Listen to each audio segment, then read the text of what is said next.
প্ৰজ্ঞান কলা কেন্দ্ৰ বাগানৰ দ্বিতীয় বাৰ্ষিক প্ৰতিষ্ঠা দিৱস পালন আজি দক্ষিণ কামৰূপ পলাশবাৰী বাগানত প্ৰতিষ্ঠা হোৱা প্ৰজ্ঞান কলা কেন্দ্ৰৰ আজি দিনজোৰা কাৰ্যসূচীৰে দ্বিতীয় বাৰ্ষিক প্ৰতিষ্ঠা দিৱস পালন কৰা হয় প্ৰতিষ্ঠা দিৱস কাৰ্যসূচী হিচাপে পতাকা উত্তোলন স্মৃতি তৰ্পণ বৃক্ষৰোপণ চিত্ৰ প্ৰদৰ্শনী আদি অনুষ্ঠানৰ লগতে বাৰেৰহণী সাংস্কৃতিক অনুষ্ঠানৰো আয়োজন কৰা হৈছে বুলি উদ্যোক্তাসকলে জানিবলৈ দিয়ে আজি আমাৰ দ্বিতীয় বাৰ্ষিক প্ৰজ্ঞান কলা কেন্দ্ৰৰ দ্বিতীয় বাৰ্ষিক প্ৰতিষ্ঠা দিৱস উপলক্ষে আজি আমাৰ সাংস্কৃতিক অনুষ্ঠান আছে যিহেতুকে আমাৰ ইয়াতে আৰ্ট ডেন্স ভোকেল গীটাৰ বাঁহী তবলা এই গোটেইকেইটা ছাবজেক্টৰ ওপৰত শিক্ষা প্ৰদান কৰা হয় সেই উপলক্ষে আজি আমি দ্বিতীয় বাৰ্ষিক প্ৰতিষ্ঠা দিৱসটো দিনজোৰা কাৰ্যসূচীৰে আমি ৰাখিছোঁ আজিৰ প্ৰথম কাৰ্যসূচী আমাৰ পতাকা উত্তোলন প্ৰতিষ্ঠা দিৱস উদযাপন সমিতিৰ সভাপতি শাহজাহান আলী ডাঙৰীয়াই পতাকা উত্তোলন কৰে লগতে স্মৃতি তৰ্পণ কৰে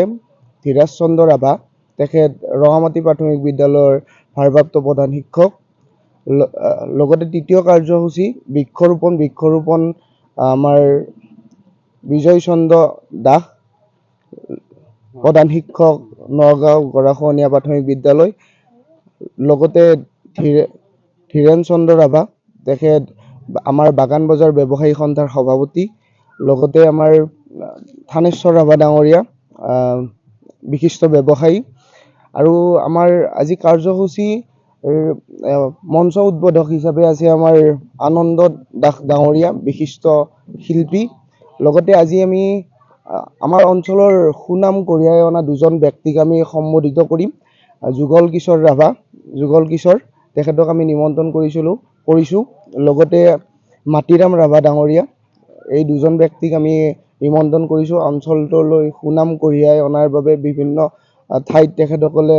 আমাৰ অঞ্চলৰ নাম উজ্বলাই আছে লগতে আমাৰ ছাত্ৰ ছাত্ৰীক উৎসাহিত কৰাৰ কাৰণে তেখেতসকলক আজি আমি নিমন্ত্ৰণ দিছোঁ লগতে আমাৰ ছাত্ৰ ছাত্ৰীৰ আজি পাৰফৰ্মেঞ্চখিনি হ'ব যিখিনি তবলাৰ এটা এক্সট্ৰা পাৰফৰ্মেঞ্চ হ'ব লগতে গীটাৰৰ এটা হ'ব বাঁহীৰ এটা হ'ব বাঁহীৰ ষ্টুডেণ্টখিনি কৰিব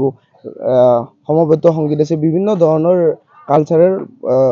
অনুষ্ঠানেৰে আমি আজি প্ৰতিষ্ঠা দিৱসটো উদযাপন কৰিবলৈ ওলাইছোঁ আমাৰ ছাত্ৰ ছাত্ৰী প্ৰায়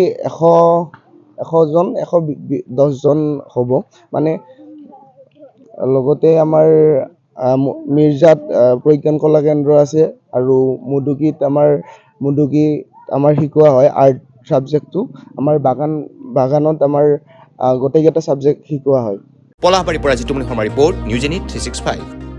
Stay informed, stay ahead. News Any 365.